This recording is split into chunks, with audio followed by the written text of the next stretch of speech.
नबी करीम अलैहिस्सलाम नमाज पढ़ा रहे थे, ज़ोहर की नमाज थी या असर की नमाज थी, सही मुस्लिम में मौजूद है। हज़रत अबू हुरैरा फरमाते हैं नमाज पढ़ाते पढ़ाते नबी पाक ने कदम आगे किया, नमाज पढ़ाते पढ़ाते कदम आगे किया और यूं हाथ उठाया फिर वापस कर लिया।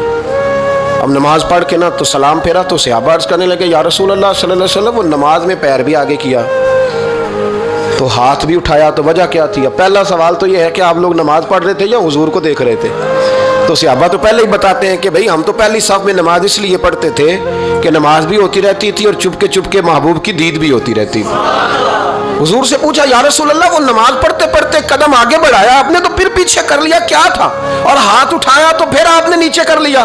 तो नबी करीम फरमाने लगे नमाज पढ़ाते पढ़ाते जब मैंने कहा ना समी अल्लाहु लिमन हमीदा, अचानक मेरी नजर उठी तो जन्नत में चली गई।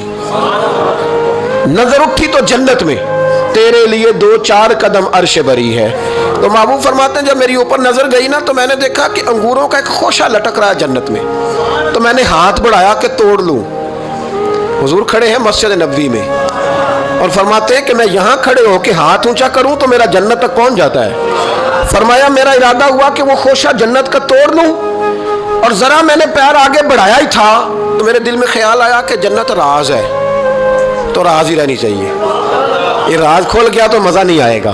तो मैंने फिर वो हाथ वापस कर लिया। सहाबा कहते हैं जब नबी करीम ने ये बयान किया तो हमारे चेहरे न तजस्सुस से खेल उठे, तजस्सुस से। हम कोई बात और भी सुनना चाहते थे तो महबूब फरमाने लगे अगर मैं वो खोशा तोड़ के ले आता और तुम्हें दे देता, तुम कयामत तक भी खाते रहते तो तुमसे खत्म नहीं होना था।